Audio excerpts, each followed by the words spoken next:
వెంకటరెడ్డి గారు, మనకు ఒకసారి బీజేపీ అంటే బీజేపీ పార్టీ వర్షన్ మీరు వినిపించారు, మీ పార్టీకి సంబంధించినటువంటి మాటలు పట్టారు. బీఆర్ఎస్ పార్టీకి సంబంధించి రామ్మోహన్ గారు జాయిన్ అయ్యారు. ఒకసారి మళ్ళీ ఆయనతో మాట్లాడక మీ దగ్గరికి వస్తాను. ఎస్ రామ్మోహన్ గారు నమస్తే అండి. నమస్తే. సో ప్రధానంగా బీఆర్ఎస్ పార్టీ రజతోత్సవ సభలు ఫెయిల్ అయ్యాయని ప్రధానంగా వినిపిస్తున్నటువంటి వాయిస్, మీ పార్టీకి సంబంధించి చాలా కీలకంగా తెలంగాణ ఉద్యమంలో పనిచేసిందని కేసీఆర్ చెప్పినటువంటి పరిస్థితి. సో ప్రధానంగా వెంకటరెడ్డి గారు కూడా చెప్తున్నారు, ఏదైతే మిలియన్ మార్చుకు సంబంధించి కానీ సాగరహారంకి సంబంధించి పూర్తి స్థాయిలో మద్దతు లేదు, జేఏసీ సాధించినటువంటి విజయంగా చెప్తున్నారు. అన్నీ కలిస్తేనే, అందరూ కలిస్తేనే తెలంగాణ సాధించారనేది ప్రజల నుంచి వినిపిస్తున్నటువంటి మాట. కానీ బీఆర్ఎస్ పార్టీ కేసీఆర్ లేకపోతే లేదని చెప్తున్నారు. మీరేమంటారు ఈ వ్యాఖ్యలకు సంబంధించి? మొట్టమొదటిగా అందరికీ బీఆర్ఎస్ పార్టీ 25 వసంతాల రజతోత్సవ శుభాకాంక్షలు అందరికీ, తెలంగాణ ఉద్యమకారులందరికీ. రైట్. మొట్టమొదటి ఏంటో చెప్పాల్సింది ఏంటంటే, రాజకీయ కోణంలో తెలంగాణ అంశాన్ని టీఆర్ఎస్ పార్టీని కేసీఆర్ గారు చూడొద్దని మరోసారి మనం చేస్తూ ఉన్నాను.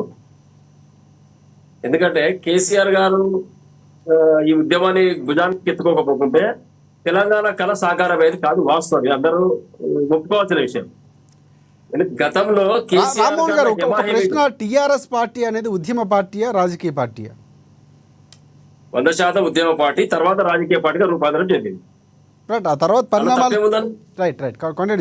తప్పే ఉంది. ఒక రాజకీయ ఉద్యమ పార్టీ, మీరు అస్సాంలో చూస్తాం. మనం అస్సాంలో విద్యార్థి సంఘం కూడా రాజకీయ పార్టీగా రూపాంతరం చెంది రాష్ట్రాన్ని చరిత్ర మన భారతదేశంలో ఉంది కదా.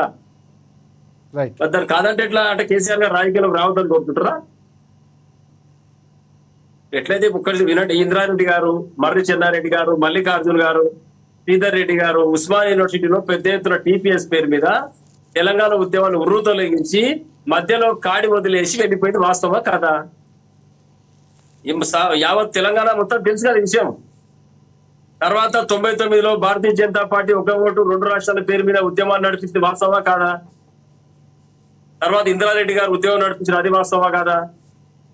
తర్వాత ఆల నరేంద్ర గారు, నాగం జనార్దన్ రెడ్డి గారు, చాలా మంది ఉద్దండులు ఈ యొక్క తెలంగాణ ఉద్యమం కొరకు పనిచేస్తే కూడా తెలంగాణ కళ సాకారం కాలేదు.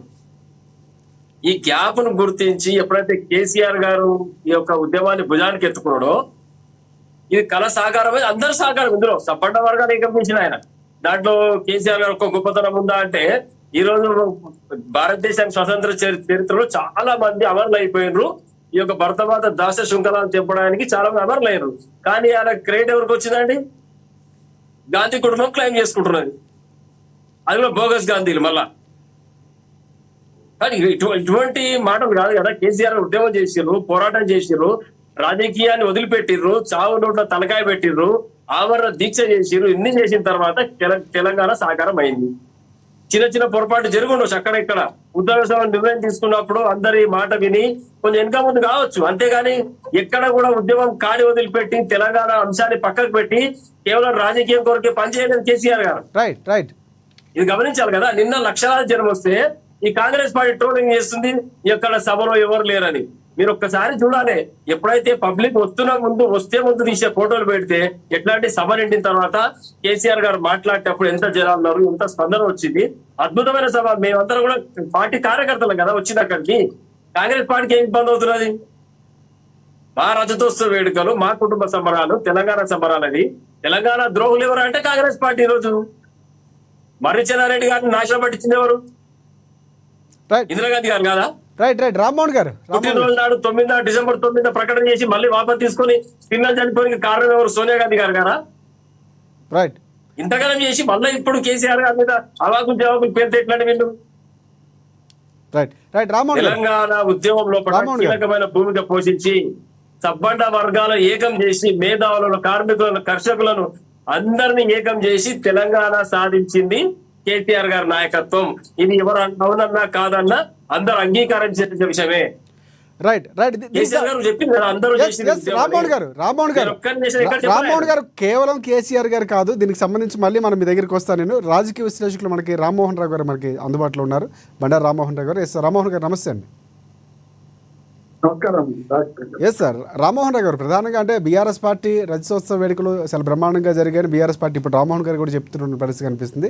రామ్మోహన్ గారు చెప్పింది ఇందాక వెంకటరెడ్డి గారు చెప్పిన వ్యాఖ్యలు కానీ అనిల్ గారు చెప్పిన వ్యాఖ్యలకు సంబంధించి కానీ 3 పార్టీల వెర్షన్లు విన్నారు మీరు. అంటే ప్రధానంగా ఉద్యమంలో మీరు కూడా చాలా కీలకంగా పాల్గొన్నారు. అప్పుడు అందరూ కలిస్తేనే తెచ్చారు, కానీ కేసీఆర్ ముఖ్య పాత్ర పోషించారని బీఆర్ఎస్ పార్టీ చెప్పుకుంటుంది. ఆయన భుజానికి ఎత్తుకున్నారు, ఒక తోవలో తీసుకెళ్లారని చెప్తున్నారు. అసలు ప్రధానంగా చూసినటువంటి వ్యక్తిగా మీరు ఏమంటారు? నిన్న జరిగినటువంటి సభకు సంబంధించి కేసీఆర్ ప్రసంగంపై మీ అభిప్రాయం ఏంటి? రాజశేఖర గారు, మీకు అనిల్ గారికి, వెంకటరెడ్డి గారికి, రామ్మోహన్ గారికి నమస్కారం. నేను సభకే పరిమితం ఉంటాను, ఎందుకంటే సంవత్సరాలు ఇచ్చేసారు. ఇప్పుడు తెలంగాణ తెచ్చింది ఎవరు, ఇచ్చింది ఎవరు, మతంటే మళ్ళీ అసలు సమస్యపోతుంది. మొత్తంగా ఏ మాట కాదు చెప్పుకోవాలంటే చెన్నారెడ్డి అందరూ చేసిన తర్వాత చివరికి తెలంగాణ ఉద్యమాన్ని సాకారం చేస్తూ సత్యస్థాయి లక్ష్యాన్ని పొందాల్సిందిగా కేసీఆర్ నాయుడు గారు పార్టీని ఖచ్చితంగా గౌరవం ఉంటుంది, మార్పు గౌరవం ఉంది. సమస్య కానీ వాయిస్ రీసౌండ్ వస్తుంది. అందరికి వస్తుంది, మీరు కూడా అర్థం అవుతున్నారు. ఏం అర్థం కాలేదు, ఎందుకంటే భాష క్లియర్ ఉందా? మీ వాయిస్ నాకు కొంచెం